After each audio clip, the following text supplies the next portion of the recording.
Today, we funded 20. We as a nation do not have to go into debt to have a currency.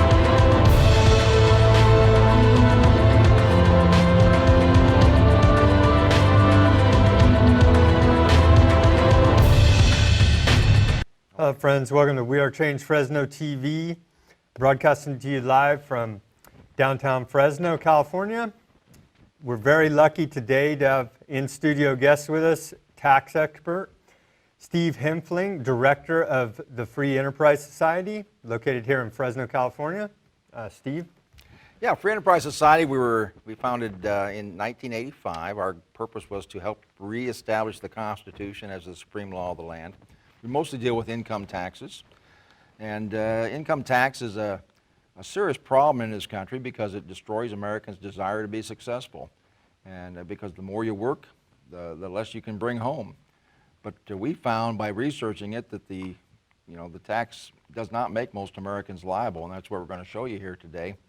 But to us, it's not really even a tax problem; it's a constitutional problem, as you'll see. And so, the reason why Steve was so interesting to me was because We Are Change and Truth Attack are the only two in Fresno here doing any real work in my mind, because we are on the list of hate patriot groups that the Southern Poverty Law Center puts out to brief local law enforcement about potential domestic threats. And if you could see, we are here at We Are Change Fresno, I'm sure Steve is too, all about peace and government accountability, and we don't want anything to do with the government's monopoly of force on violence. So the Southern Poverty Law Center has been discredited, and the FBI last month removed them from their website. So we could see that they're full of lies. Steve? I did not know that about the FBI. But yeah, that's an interesting way to pick a guest, because they're definitely an enemy of the Constitution. They don't want us to have any freedom, even though they talk about freedom. But I guess it's theirs only. But we like to really talk about, this is what they call Citizens Rule Book, but it contains the Constitution, it contains the Declaration of Independence, and it contains the Jury Rights Handbook. These are something, you can get a lot of this information free online, but this is the formula, if you will, or the instructions to how this country is supposed to operate. Under this Constitution, you have everything as an American. You have the rights and law are all on your side. The problem is most people aren't aware of that. This little booklet is not taught in the public schools and has not been taught for a long time. I remember President Clinton, when he took office, he claimed to have caught the Constitution in a university, and then he quoted from the Gettysburg Address to prove how much he knew about the Constitution. It was really pathetic. But if we look at the Declaration of Independence just real quick, it says, "We hold these truths to be self-evident, that all men are created equal, endowed by their Creator with certain unalienable rights, that among these are life, liberty, and the pursuit of happiness, that to secure these rights, governments are instituted among men, deriving their just powers from the consent of the governed." Now, who would you think the governed is? Is that just the people in Washington, D.C., or we the people like here and watching the program? It's all the taxpayers. Right, the people watching the program, the average American. There's no question when you look at the history, that's what the people were talking about at the time when they wrote this, that you have the power and the rights. And these are, when they talk about unalienable, these are things they expect the government could not even take from you. Well, they're given to us by our Creator, right? Not the government. Right. And of course, the idea of a creator is being attacked as well, but I'm not necessarily going to get into that today. But the Constitution, this is the highest law, and I'm going to show that here. If we go to Article 6 in the Constitution, I think you'll find this interesting. This is very important because most people think this is obsolete or not being used today. It may not be used much, but it is not obsolete. It's still in force. It says, "This Constitution and the laws of the United States which shall be made in pursuance thereof shall be the supreme law of, and all treaties made or shall be made under the authority of the United States shall be the supreme law of the land." Now, supreme, how would you read that? Top or bottom? The very top of the list. It would be the top. And the founders considered this the absolute supreme, most important law in our country. Now, they had a higher law in their personal lives, their spiritual beliefs. But in our government and law here in the country, this was our supreme law. So what does that mean? If we continue on, it tells you. The judges in every state shall be bound thereby. Every good judge in the United States took an oath to defend this Constitution. anything in the Constitution or laws of any state to the contrary notwithstanding. So let's throw it out there. If California passes a law contrary to this, not saying they would ever do that, it says that if they do that, it's to the contrary notwithstanding, which means it would fail. It doesn't stand. The court should throw it out. Does that happen? First of all, does California ever pass a law contrary to the Constitution? I think every law in this day and age, in 2014, is against the Constitution. I agree. They're Just way about every stepped minute. up. Yeah, way over their bounds constitutionally. There was a good senator here, Don Rogers. I don't know if you ever knew him, or he's not in office anymore, but he was in Kern County. But he said there's only 120 elected officials in California, and he said, as a senator for 20 years, he said the best he thought out of those 120 is 6 that have ever read this document. That's pretty sad. That is. And, when they take an oath to uphold it. They take an oath to uphold this with their life. Every police officer does the same thing. Every judge does the same thing. Every military man does. Every military man does, but yet they haven't read it. And I think it's really interesting when you take office as an elected official that you don't even have to learn this or ever have read it or even say that you've read it.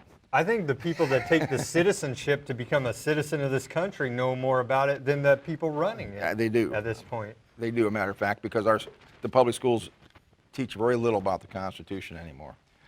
And if you've been watching they have a new curriculum coming into the schools, public schools anyway, called Common Core, which teaches even less about the Constitution. It's very anti-Constitution. But let's continue on in Article 6. The senators and representatives before mentioned and the members of the several state legislatures and all executive and judicial officers both of the United States and the several states shall be bound by oath or affirmation to support this Constitution. That's pretty clear. They're not talking about the Constitution of Cuba, are they? I hope not. And if Cuba had a constitution, we don't want it. No, they're communists. It's communism. In fact, this is one of the things I see, and if you watch the news, is that's one of the reasons we do things. Well, the rest of the world's doing it, so the United States ought to do these things. That's exactly a good reason not to do it. We are different than every other country on this planet under this Constitution, and that is the people come first. In every other country, the needs of the many outweigh the needs of the few. It's kind of like the planet Vulcan, if you're a Star Trek person. Vulcan's a socialist planet. The greater good, right? We hear that. They love to say, well, it's for the greater good of Right. everyone. And they don't protect individual rights. Yes.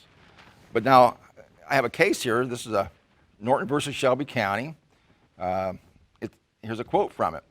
An unconstitutional act is not law. It confers no rights. It imposes no duties. It affords no protection. It creates no office. It is in legal contemplation as inoperative as though it's never been passed. That's pretty powerful. That's just showing how important the Constitution is. At least the courts used to think so. But if the courts were really doing their job, we would have a lot less laws on the books because you said it very accurately. The legislature passed laws that are unconstitutional on a daily, hour-by-hour basis. And I've spent some time up in Sacramento with one of the things the Senate does, they actually vote to suspend the Constitution many days and to get on with their rulemaking. This would be normal in a sense when they're working with commercial law. That was kind of one of their procedures, but it seems like that's all they seem to be doing. So they've essentially suspended the Constitution so they can go in there and tweak around and make the laws the way they see fit. Well, they're making laws, again, they could do it for commercial purposes, but those laws would not apply to the average person, but they're applying them to the average person. When you look at the California Franchise Tax Board, this is kind of interesting, just on the face, Franchise Tax Board. Well, what is the definition of a franchise? That's a state corporation. Why are we paying state corporation taxes every year and filing a state corporation tax return? Well, are they looking at us? Well, it's like they're looking at individuals as if they're corporations. They're applying laws that don't apply to us, and most people don't know enough to question it, or they're too scared of the government. I mean, that's one of the problems. They put people in jail for not doing these things that they're not required to do. We're going to talk about that a little bit, but that doesn't change the law. That doesn't make the government right and your rights your rights wrong. So if we continue on, the first 10 amendments, in the Constitution were called the Bill of Rights. And these are very important when it comes to the income tax. We go to the 1040 instruction booklet, which you may have one at home. Here's one of the things you're going to find in here. Because most people... What's the 1040, Steve? The 1040 is an Internal Revenue Service tax return. the 1040. The standard that individuals would. Well, they have different numbers, 1040A, 1040EZ, and then they have the regular 1040. Yeah, for the individual, they call it individual tax return. But you'll get an instruction booklet. They mail it to you around Christmas time every year. I think they stopped mailing it out in some areas, and you have to go to the post office to get it. But for me, for someone who doesn't file, they stop mailing them to you right away. They take you off their mailing list. But anyway, in there somewhere, because everybody believes that you're required to file. I mean, in America, but pretty much by the time you're out of diapers, you think. Death and taxes, that's what we hear all the time. Your parents talk about it, the schools talk about it, your coworkers talk about it, but no one ever asks if there's really a law. So I looked in the 1040 instruction book, and here's what you can find. Do you have to file a return? And it's in there. It says, do you have to file, with a question mark. It says, use chart A, B, and C to see if you must file a return. And then it has a tip. It says, tip, even if you do not otherwise have to file a return, you should file one to get a refund. So that's a good tip. Mm-hmm. But I've established that not everyone's required, or they would not have this paragraph in there. Would that be a fair statement? Yeah. Maybe only one in the United States is not required at this point, and everybody else is, but somebody's not required to have this in there. Or why state it? Right. So I want to go back to the Constitution. The Bill of Rights is the first 10 amendments that are in the Constitution. These are very important with income tax. So let's see what the Fifth Amendment says. A part of it. No person shall be compelled in any criminal case to be a witness against himself. That's the Fifth Amendment. So are you waiving your Fifth Amendment right when you file an income tax return? Let's find out. We have a case here, Sullivan versus United States, Supreme Court decision, 1926, talking about the income tax, talking about the Fifth Amendment, and here's what it said. There can be no question that one who files a return under oath is a witness within the meaning of the amendment. So the Supreme Court said you waive your Fifth Amendment right when you file an income tax return. Did the IRS tell you that? No. No. Now, let's look at the Fourth Amendment real quick. The Fourth Amendment is the right of the people be secure in their persons, houses, papers, and effects against unreasonable search and seizures shall not be violated. Now, the founders thought enough of the word papers to put it in the Constitution. So what kind of papers? They're not talking about newspapers or toilet paper. They had to be talking about business records, about family records, documents, financial documents. So that's what we're talking about. So do you waive your Fourth Amendment right when you file an income tax return?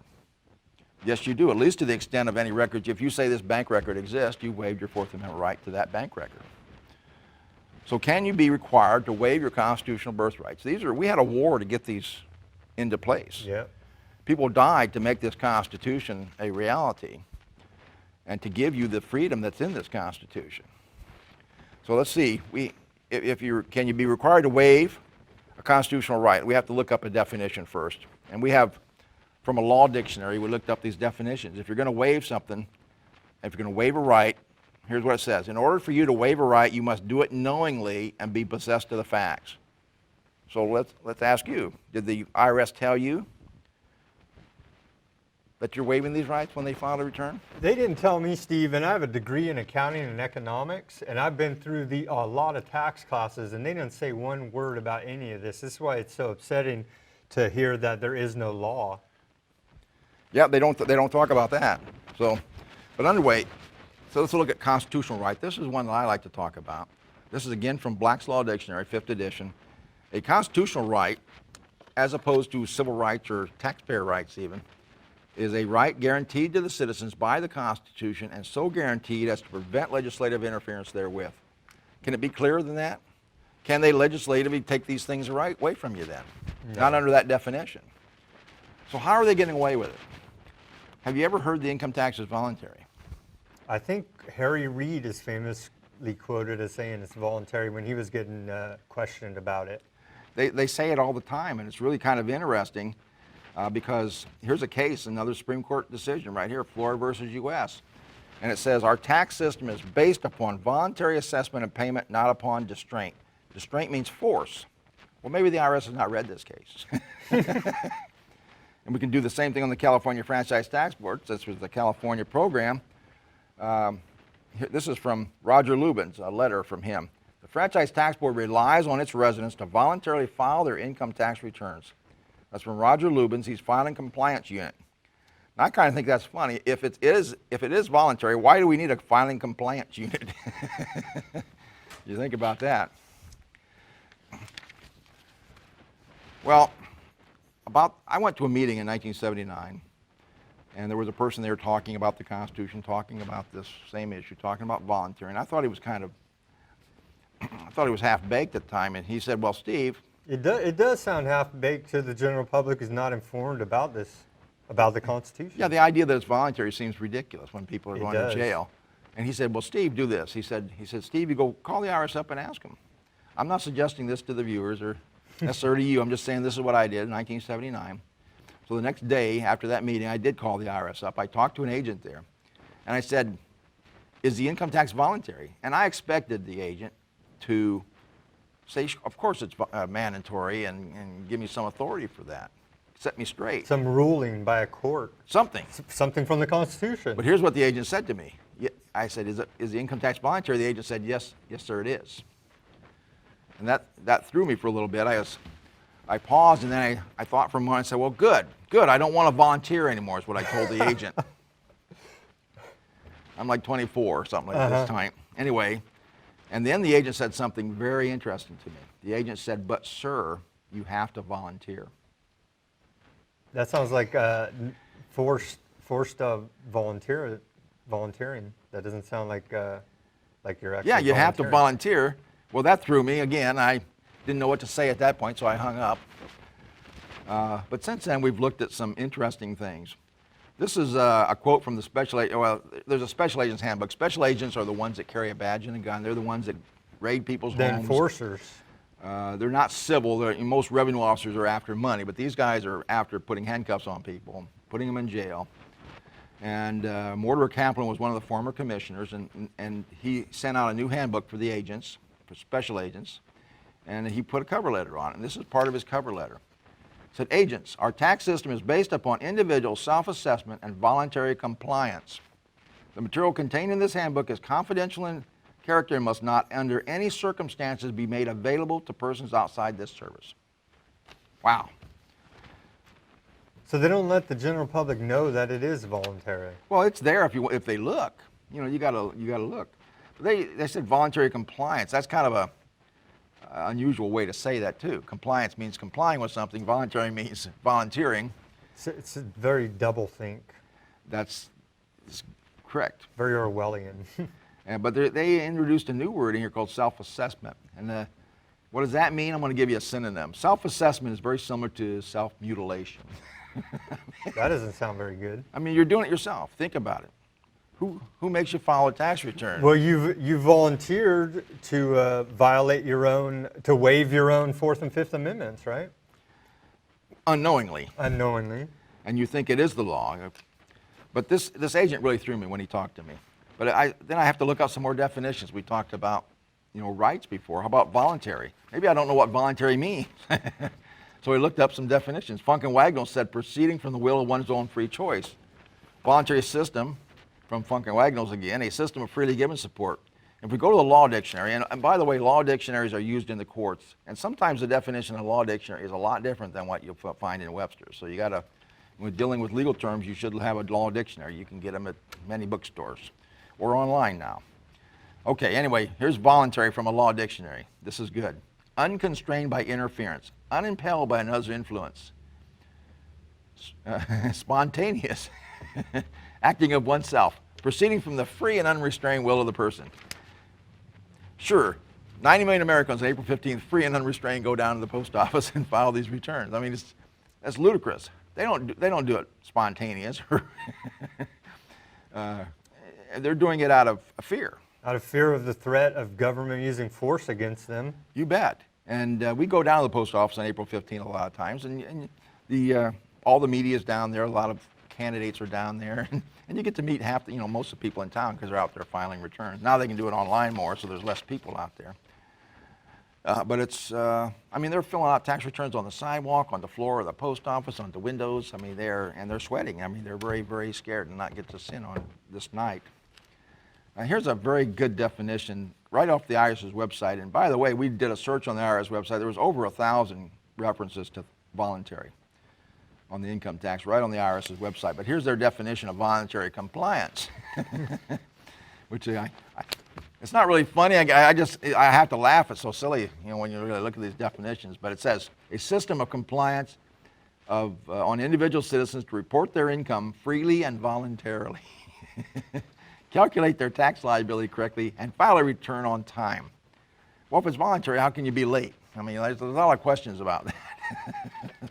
And the question about liability, where does the taxpayer become liable to pay the government their wages they earn from their labor? Excellent. Yeah, how do you become liable for the tax? In the 1040 instruction booklet, another thing that you're going to find is what they call Privacy Act and Paper Reduction Act notice. And this is important because that is required by Congress. When an agency asks you for information, they're supposed to tell you what the law is that requires it. What can happen to you if you don't get it? In fact, I'll read it. This is right in the Privacy Act. Oh, wait a minute. Well, it just says that you have to have what laws require you to file. And what the Privacy Act says is that 6001, 6011 Internal Revenue Code and Internal Revenue Code 6012A and their regulations state that you must file a return with us for any tax you are liable for. There's very important words, and some of it. Liable for, what makes you liable in the first place. But let's look at these three sections of the Internal Revenue Code. These, because the Privacy Act does not say you're required, it says these three sections require you.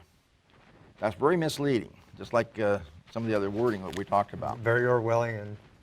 But let's look at section 6001, and I know you're thinking, well, this is going to be complex. It really isn't. We can just start off with the first line. It says, every person liable for any tax imposed by this title. Let's just start with go back to the first three words, every person liable. Does this section make you liable if it starts off with every person liable? It's kind of implying that, yeah. No, well, I don't think it does. I mean, every person liable, so it's not saying every person is liable. If you are liable, then you should read this section. That's the way I read it. Okay. I would take it the other way, that this does not make you liable. So maybe it's 6011 Internal Revenue Code. That's the next one the Privacy Act talks about. It says, when required by let's look at the first two words, when required. Does this require you to do something? When it says when required? Only when. Yeah. And I think it's funny only because every time I find the word required, it's either preceded by the word when or not. So it must be 6012A. And this wasn't even in the Privacy Act when we started looking at the Privacy Act in 1979. They added this later. No laws changed, they just added this to the Privacy Act. And 6012A is a little more confusing. It says, returns with respect to income taxes under Subtitle A shall be made by the following. Then it says, every individual having for a taxable year a gross income which equals or exceeds the exemption amount, except that a return shall not be required of an individual. Is that clear that you're required to file? No, it's not clear at all. It isn't. And then they have a big dash. I know you think I'm reading this out of context, but there's a big dash and then there's a little I, and it talks about if you're married, and then it goes through a little 2I, and it goes through a bunch of people not required behind that. And I guess if you're on the not required, if you're not on the not required, you must be required. Well, that's not the way the law works. The law has to make you liable, create a liability on a group of people that's clearly defined, and then they can impose a tax on that. So in the Internal Revenue Code, which is huge, I mean, it's thousands of pages, you think, well, there must be something in there that makes me liable for the tax. We can't find one. We've had attorneys, Tommy Cryer and others, have read the entire thing from cover to cover. There's no place making an individual liable in that code. Now, there's been all kinds of IRS agents, whistleblowers that have come out and done the research and said the same thing, that there is no law. We've got IRS agents coming out, that's exactly correct. And more attorneys are looking at this. But the Internal Revenue Code does make a few groups liable for taxes. Here's one, is Section 5703, liability for tax and method of payment. And it says the manufacturer or importer of tobacco products is liable for a tax under Section 5701. It even gives you the tax where it's imposed at. And if you go to 5701, it says on cigars manufactured in or imported into the United States, there's a rate of tax. It goes through all these different types of tobacco. Very clearly who it applies to and what the tax is. Is there another one? Yeah. Well, here's one. 5005 is another liability, creating a liability. It says the distiller or importer of distilled spirits shall be liable for taxes imposed thereon by section 5001A1. That's the whole section. One sentence. And it tells you what section it's imposed on, 5001. It says, there is hereby imposed on all distilled spirits produced in or imported into the United States at a rate of $13.50, and it goes through all the different types of alcohol. Now this was tobacco, alcohol. There's one more on firearms, very clearly defined. Alcohol, tobacco, and firearms. Does that ring a bell? Yeah, that's that ATF. terrorist agency that goes around terrorizing Americans. But Well, there are taxes that we can find. That's it in the Internal Revenue Code. That's all we found. Now, I'm not saying it doesn't exist. I'm saying we can't find it. We've read the whole thing. We've looked at it. Now online, we have these electronic. We can do searches for those things, and we still can't find it. and the IRS won't provide it either. No, they say it's up to us. I say, well, if you say, well, I went down to the law library, I did my research, and I can't find the law, they say, well, they say we're not responsible to do legal research for you, which is, I think, is kind of funny. But now there is a section that stands alone in the Internal Revenue Code that some accountants, and you may have been taught this, and tax attorneys will point us to. It's section 1, and a tax imposed. And then it goes through married individuals having a joint return, surviving spouse, goes through a whole bunch of things that looks like it may apply to you. The problem is there's no liability created anywhere that points to this section like we just showed you on the alcohol and tobacco. This is just standing by itself. And without knowing that you're liable for the tax to go look at this section, it doesn't make any sense. It's not clear. And anyway, like I say, some attorneys have pointed this out to us, and I argue with them only because, if this actually made you and I liable, it would be required to be in the Privacy Act. This is the section they should be pointing to in the Privacy Act, and they're not. The IRS doesn't even use this section. But I've had private accountants and private attorneys say, well, this is the section that makes you liable. Senator Root in 1913, the first income tax was passed in 1913, it was a small booklet. I don't think it was 20 pages long. Same year they passed the Federal Reserve Act. They go together in a way. That's a whole other show probably. But he was around when the first income tax was passed, and here's what he said. He said, Senator Root from Hawaii said, I guess you will have to go to jail if that is the result of not understanding the income tax law. I shall meet you there. We shall have a merry, merry time, for all of our friends will be there. It will be an intellectual center because no one understands the income tax law except persons who do not have sufficient intelligence to understand the questions that arise under it. Wow. Well, I read a study a couple years back where they gave individual returns to 500 different private CPAs, and they all came out with different returns due to their interpretation of the tax code. It's very complicated. Heck and yeah, now, because you have an accounting background, the accounting firms, anybody who does taxes is under attack because if they're aggressive at taking deductions for people trying to do their They're service. going to red flag you for an audit. They go after the preparers, Mm-hmm. and they've been doing that for what's the term? Abusive tax shelter laws. They've been getting injunctions against attorneys and accounting firms for actually helping people. For trying to do the best by their clients. Right. So it's actually hurting their business too. They're getting so timid they don't even want to take mortgage deductions. Well, the IRS might question that. And so you have an accounting background, I do. but you don't practice that. I'm not practicing that right now. After I learned about all the fraud behind it all, I didn't want anything to do with it. Well, accounting itself is actually very important. The companies do need bean counters. It's just accounting. You didn't become a tax expert in your accounting. You learn numbers. You're good at math, which is important. But that's the problem. Letting accountants run the taxes, they don't know how to do it, and even tax attorneys don't know how to do it. They're not. It was one of the things that you were never taught the basis of who it applies to. We were just taught in university, this is how it is, and that's it. And the assumption is that you make is everybody applies to everybody. Mm-hmm. That's the way they portray it. That's the way the university professor portrayed it. Yes. Well, I think that's the way most people believe it. But there was an income tax before the one we have today, and it was passed in 1994. It was also only considered a corporation tax, just like the 1913 one was told. The people were told it's only going to apply to very, very rich corporations. You'll never see it. But anyway, 1894, and that was thrown out 2 years later. That was a mandatory tax. And it was only on corporations at the time, and it was still 2 years later thrown out for being unconstitutional. And that's important to think about, because in 1913 they brought it back. They also passed the 16th Amendment, supposedly, which is, I'll get into that in a second. But Well, they say that's the law. That's because you ask, show me the law, and they say, well, read your 16th Amendment. right, they say here it is in the Constitution. But they brought it back in 1913, and the key difference that I see is they did not make it mandatory. It's never mandatory. Now, the 16th Amendment was passed around the same time, and they have said, the government has done press releases saying that that is the authority for the income tax. The problem with that is, in 1929, Bruce Shaver, Supreme Court decision, said the 16th Amendment gave Congress no new power of taxation. It did not create a new tax. So regardless of what people say, the courts have ruled on that as being meaningless. And then there's the whole issue of it was never properly ratified. In addition, Congress.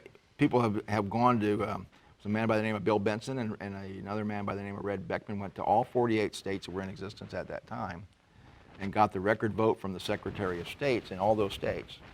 And the 16th Amendment wouldn't have been passed anyway if they were honest. So, Steve, who's perpetrating this on it? Is it on the American people? Is it the government? Is it the private Federal Reserve? I mean, who's benefiting from the American people being ignorant about the individual income tax?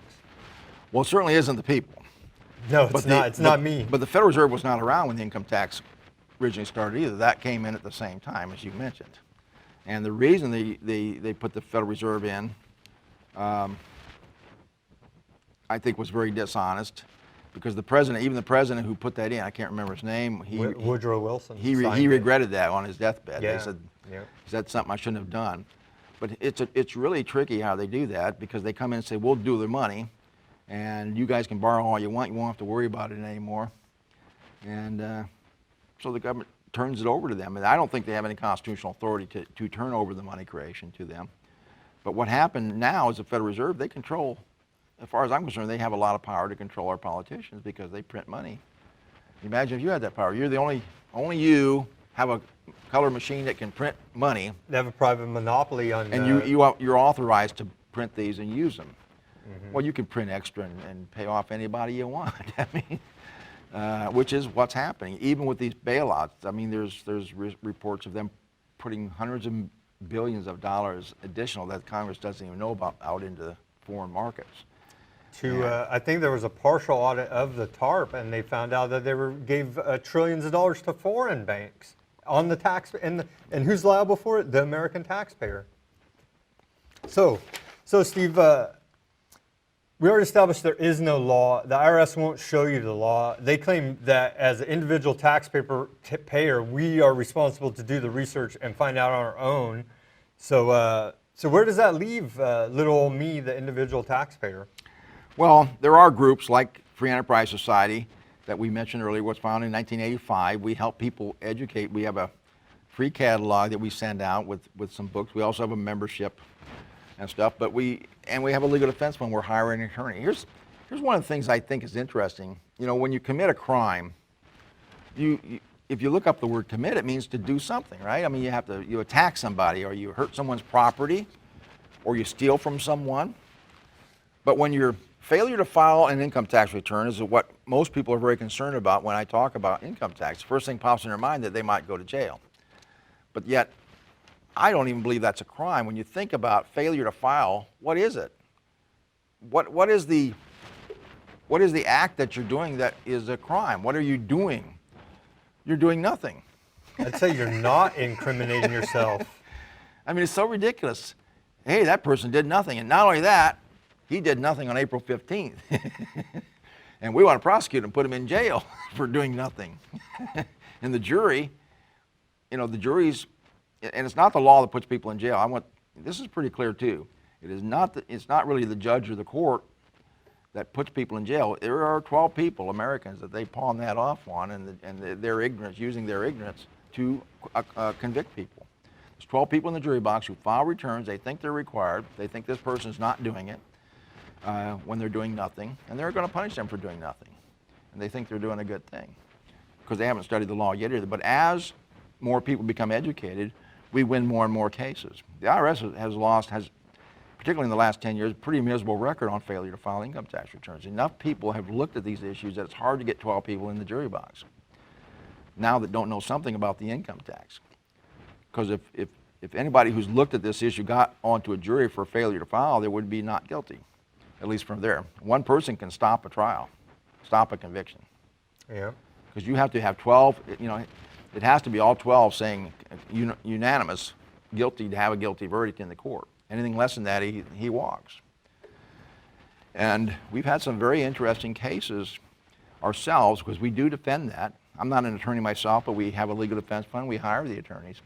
And here's some interesting issues, I think, that go to that because here's some cases that were nationally known, by the way. Vernia Kuklin was an airline pilot for FedEx. She made well above average. I mean, close to $100,000. This was 20 years ago, even. And It's a good income. Which is pretty good. As a pilot, you know, pilots get pretty good. Used to get pretty good income. But anyway, they had the jury was much more average at 30 or 40,000, and they create a problem there and mentally that we're sacrificing. We don't make as much, and we still pay our income tax, and this woman isn't. But we established that. You know, she kept asking. This is what we encourage people to do. Ask the IRS, well, hey, I'm willing to file and pay. What law requires me to file and pay? Keep asking them for the authority that they have. And she did. She kept asking them and asking them and asking them. They wouldn't do anything. They just threatened her and threatened her and threatened her. Finally took her to court. And even though she made money, that wasn't the issue. And she did not file. She pretty much admitted to that, not the problem. She just said, hey, what makes me required? Show me the law. Basically, much, right? That's a better way to put it. And the jury acquitted her. And they were mad at government. The jury should be. They got mad at government because I'm mad at government for all these lies. This stuff's very, very upsetting. They were upset with government, maybe not for what you think, but they believed they were filing. They believed it was the law. Still, because you don't really have time in a trial in a few days to really get into a lot of detail. But they believed that it was the law. They believed that this person was required. They believed this person didn't file. But when she asked for the law, they thought there should be, they believe there is one, and they should have showed it to her. It doesn't really pop in their head right away that, well, they're not showing one maybe because there isn't one. Yeah. That's a hard pill to swallow because that's like pretty darn unbelievable. They're doing all this on the basis of no law. Well, because they use the media, and the media just puts whatever the press releases are from the government, so they can do a lot of this. Another very famous case was Attorney Tommy Cryer, and he was no small-time attorney. He's out of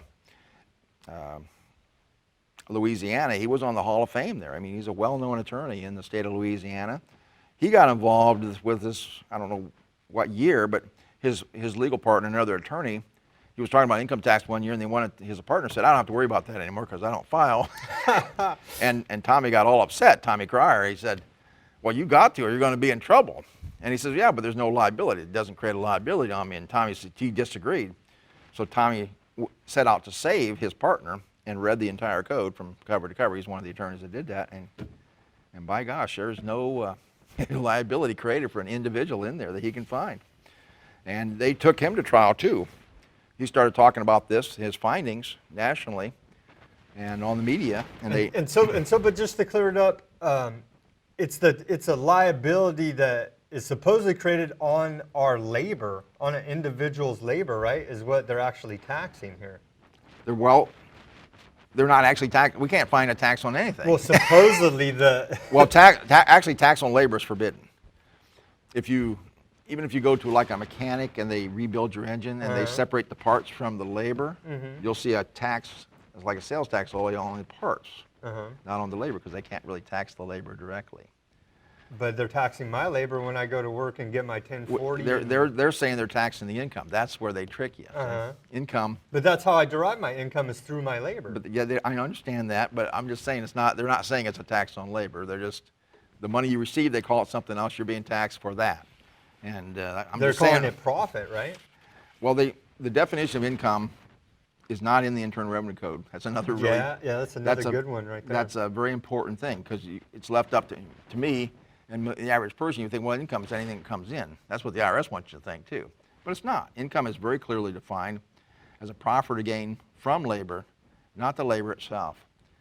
So, if I hire you for $30 an hour, is that profit? It's not, because if I'm hiring you and paying you $30 an hour, that means I'm making more than $30 an hour on your work, and it's worth more than that. To you to pay for that service, yeah. I'm making $50 an hour or $100 an hour off of your hour, but I'm paying you $30, which means you lose $70 an hour. You're a loser no matter what you work for. It's a loss because your labor is worth more than that to the employer. Yeah. Or they wouldn't be paying you. So it's not a profit for any labor or hourly job. It's just not a profit, period. Even if you make $100,000, you're getting paid by somebody who's making more than that on you. Another very interesting person is a criminal investigation agent named Joe Bannister. Have you heard of him? I've heard of him. I've watched a lot of his work. I've met him in person. Oh, great. He's a hero of mine, actually, because he stood up to him. Well, he's an amazing individual, and very few agents have this kind of integrity. I mean, if more people had this integrity, we wouldn't be sitting here talking about these issues. No, because they would already be solved. They wouldn't be even working for the criminals. Right, but Joe Bannister was a criminal investigator. He's one of the guys with the gun, with the badge, one of the people. He would go into houses and raid them. Very serious agent. Yeah, he made the arrest and then helped prosecute people. Although they did not work on the individual. He was working on business fraud and stuff when he was there. But he started to learn this. And what they're told in the IRS office is kind of interesting. He said he got hired by the IRS. He's an accountant like you were. But he wanted to get in law enforcement, and the FBI wasn't hiring. They had a hiring freeze back then. So he finally got hired by the IRS. And he went in there, sitting in his cubicle or office, whatever it was, the first day. He didn't have any jobs yet. So he saw an Internal Revenue Code sitting on the shelf. He pulls it down, opens it up, starts going through it. And his supervisor comes in. I don't know his name or anything. His supervisor comes in and kind of chewed him out. Put that away. We don't use that around here. He was kind of shocked by that. But, you know, he just followed the instructions like most people do. I mean, they don't talk about the law. The training seminars never really talked about the law. They just talked about the procedure they want him to follow. And he did that. But then one day, something happened on the radio. He heard something on the radio that got his interest, and he started looking into it. He started investigating from organizations like Freon. In fact, I met with him. He was traveling to Fresno, probably doing a raid somewhere, arresting somebody, and I met him at Denny's, and because we talked about what we do. And as he was doing his investigation. And I wasn't sure if he was legit or not. If he was investigating you. Right.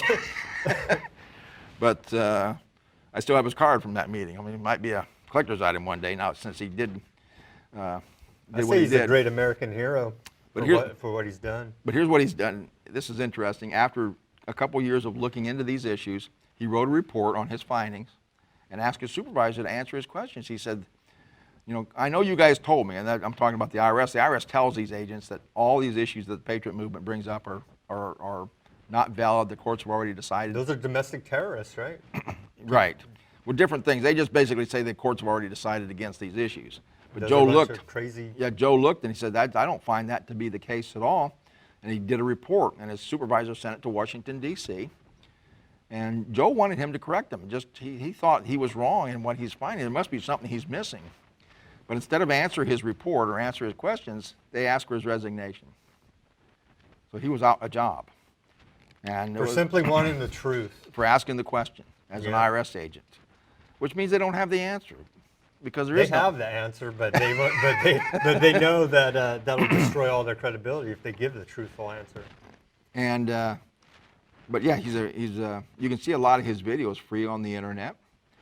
By the way, Joe Bannister, spelled like the handrail, and We'll put a link in there to it. he's really some people still think he is an agent, but I've met him. You've met him a few times. I think I he's met a him very once. sincere person, and he's not collecting names. In fact, he had a some kind of sign-up thing on his website, but he never did anything. He just erased those names. He didn't, and then he took it down. He can't even put your name up there anymore. Not like he's collecting evidence or anything. But here's something on Joe. They continued on. The IRS really got mad at him. They attacked his CPA credentials. Tried to take a state license, yeah. They kicked him out of the IRS, and then he went back to being an accountant, and they tried to, they denied him right to practice in front of the IRS. They tried to remove his CPA credentials, which I think they were successful at doing. At one point, I think he got him back. I'm But not he's sure. still accounting. I mean, there's plenty of companies that believe in some of these issues that like Joe Bannister. I mean, he's got all the work he wants as an accountant. Sure. But the IRS did eventually attack him again, but they did not attack him for failure to file. I think that would have been foolish, but it was still foolish to go after him. They went after him for conspiracy to defraud the government and some other things, more serious. They were actually felonies, and he was acquitted on all charges. The jury just were scratching their head. They didn't even know why the government brought the guy in here because of the way the case went. It was all on Joe's side. Even what the prosecution tried to present as evidence against him, the jury said that, he was giving his opinion. He's done the research. He's credentialed to do these things. Pretty amazing. So it really hurt the IRS. It was devastating for them to lose that case. But the government, what they've done since is kind of backed off the failure to file. But one thing I want to point out, failure to file is a misdemeanor too. It's really not a very serious crime. People think it is, but it's in California, for example, misdemeanor is the same anywhere. If you have a no driver's license ticket, that's the same level of crime as failure to file income tax returns. They politicize the income tax return a lot more. They might put your name and picture on the front page of a paper. They wouldn't do that for a ticket, driver's license ticket. But it's not a very serious crime. Tax evasion, another thing I think people would be interested in. Tax evasion, it has nothing to do with paying the taxes, really. Tax evasion is a form of perjury. That is, you sign a government form under the penalties of perjury, and you lie on it. That's tax evasion. Providing false information on, say, Right. 1040. That's how they got Al Capone. He didn't file for a long time, and they went after Al Capone. He finally filed, but he had to lie because he was He's doing illegal doing business, illegal yeah. things. So as soon as he filed returns, they grabbed him criminally and put him in jail. But I think that's very interesting. I mean, the thing is that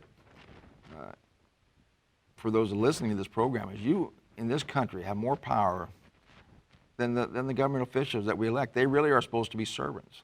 And the only reason they're not servants is people haven't been holding them accountable. I mean, look at what's happening in Washington, D.C. I mean, what a circus that is.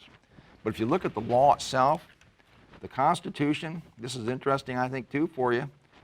If you look at the Constitution, the federal government has very, very limited power. They exercise all kinds of power, but under the Constitution, they have 17 powers, period. Everything else is prohibited. That's under state power. And some states, not California, but some states are standing up. Oklahoma, Texas, others are starting to say, hey, you don't even have the authority to do these They're things. nullifying a lot of unconstitutional They can do laws that. in those states. Because they don't have the authority to legislate. Texas, Oklahoma, Washington, California, we are all basically separate countries under one, Sovereign states. right, under the coalition, under the United States. And the United States basically was given the power to coin the money, not print, coin the money for all the states to make sure it was uniform and to protect whatever states we had, military. But they are not to be legislating speed limit, health care, all these things within. Endangered Species Act. Right, none of that is proper, and there's no authority for it in the Constitution. So even though Washington has taken all this money out of California, California needs to stop that, and all states can. All this money that goes from the income tax to Washington, D.C., what happens? Well, Schwarzenegger. Well, this year they reported all-time record high revenue for income tax this year.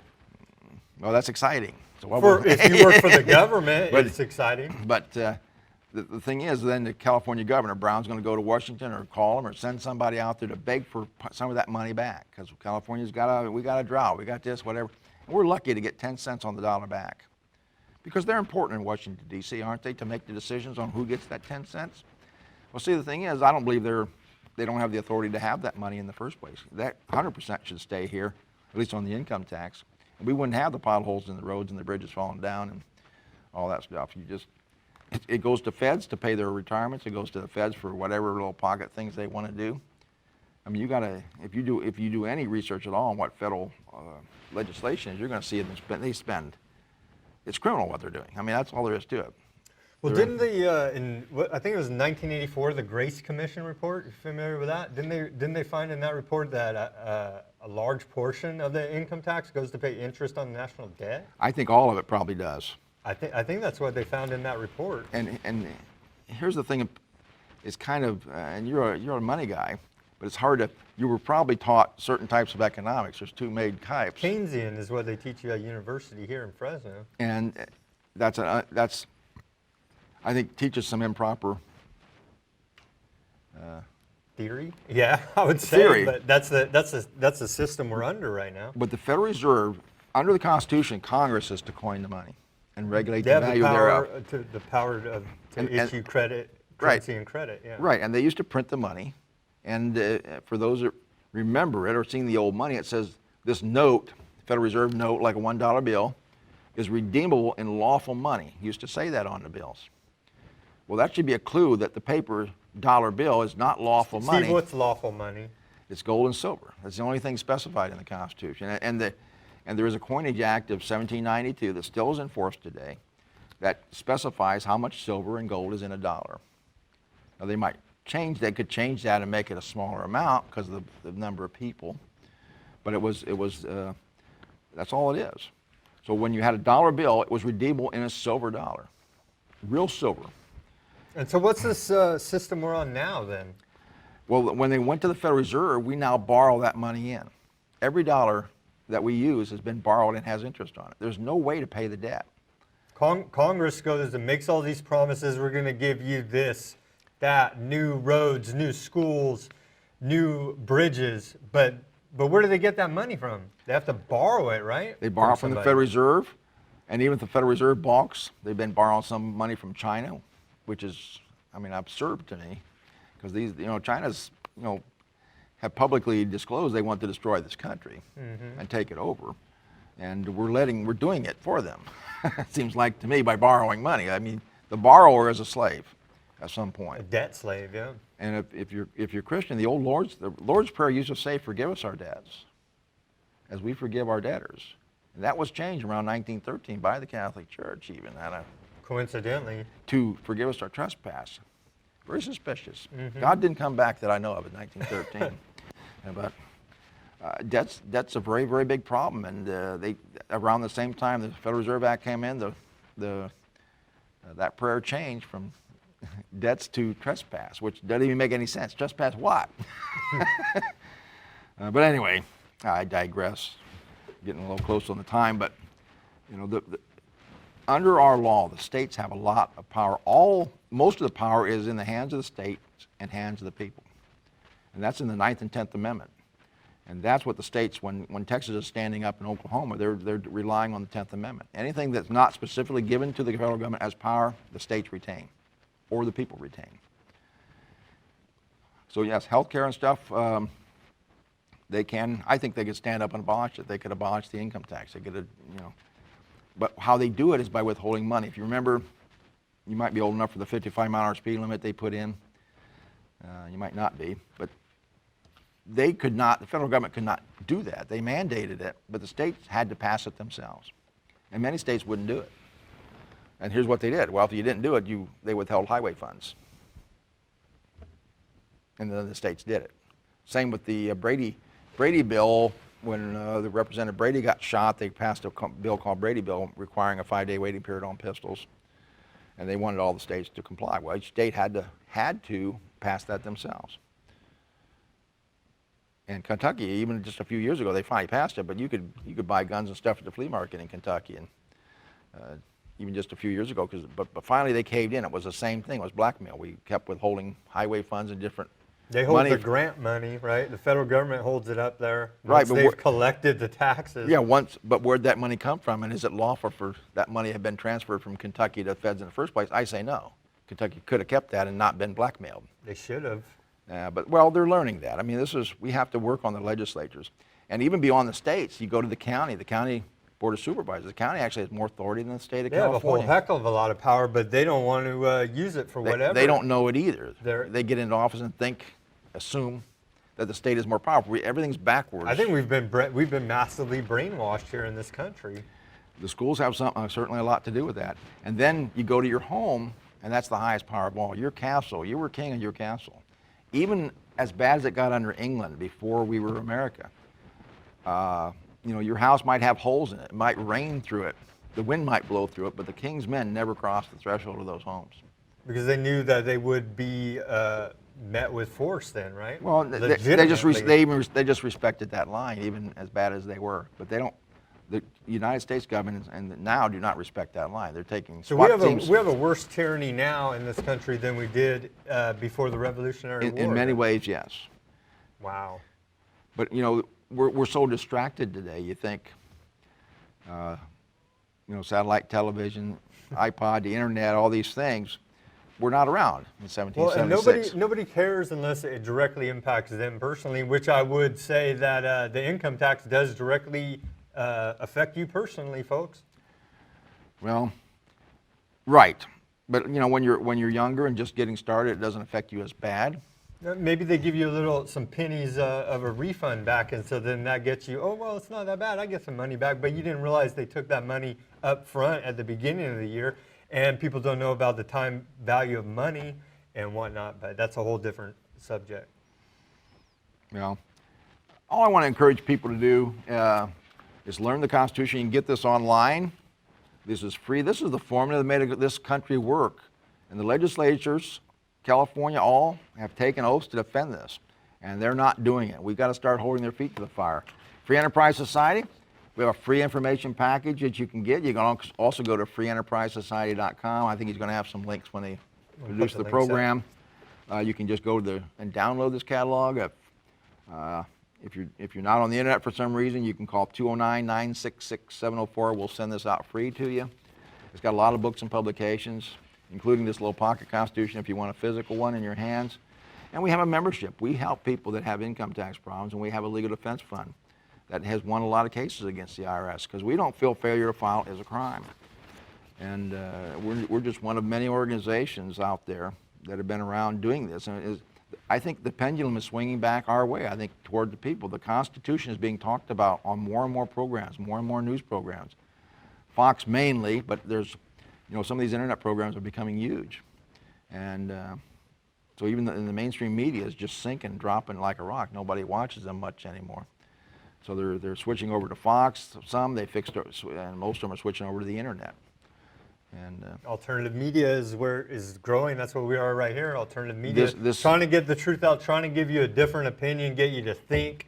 You got to do your own research, look into what Steve's saying here, and I'm sure you'll find that there is no law. The IRS will not show you a law because there is none.